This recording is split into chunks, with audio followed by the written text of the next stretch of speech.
Good evening friends, आप सबों का हमारे चैनल के ट्यूटोरियल्स में स्वागत है। आइए करंट अफेयर्स को डिस्कस करते हैं। यूपीएससी की 100वीं वर्षगांठ, अनोखे अंदाज में होगा शताब्दी का जश्न।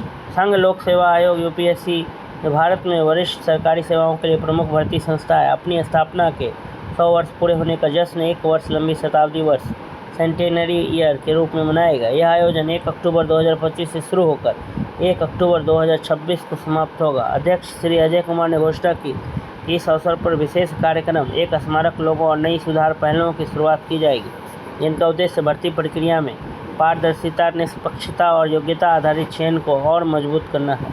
ऐतिहासिक पृष्ठभूमि: यूपीएससी की जड़ें भारत शासन अधिनियम 1919 और ली आयोग 1924 की सिफारिशों से जुड़ी है, जिसमें उच्च सिविल सेवाओं में भर्ती के लिए एक स्वतंत्र संस्था की आवश्यकता पर बल दिया गया था। महत्वपूर्ण ऐतिहासिक पड़ाव: 1 अक्टूबर 1926 भारत में पब्लिक सर्विस कमीशन की स्थापना।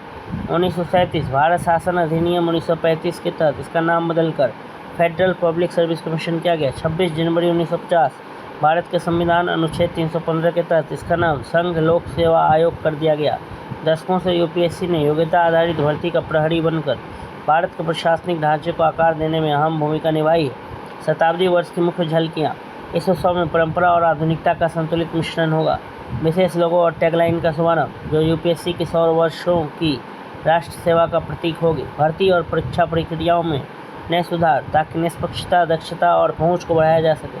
कर्मचारियों की भागीदारी, ताकि समारोहों में संस्थान में कार्यरत लोगों के विचार भी शामिल हो। जनसंपर्क कार्यक्रम, जिनमें यूपीएससी की विरासत और राष्ट्र निर्माण में इसकी भूमिका को प्रदर्शित किया जाएगा। यूपीएससी की विरासत और भूमिका: पिछले 1 शताब्दी से यूपीएससी ईमानदारी, निष्पक्षता और पेशेवर उत्कृष्टता का प्रतीक रहा है। इसने देश के सबसे प्रतिस्पर्धी परीक्षाओं का आयोजन किया, विविध पृष्ठभूमियों में आने वाले अभ्यर्थियों को समान अवसर प्रदान किए, प्रशासनिक जरूरतों के अनुरूप खुद को ढालते हुए संवैधानिक मूल्यों को कायम रखा। अध्यक्ष श्री अजय कुमार ने कहा कि शताब्दी वर्ष गर्व से पीछे देखने, सुधार के लिए आत्ममंथन करने और अगले 100 वर्षों की उत्कृष्टता की योजना बनाने का समय है। धन्यवाद।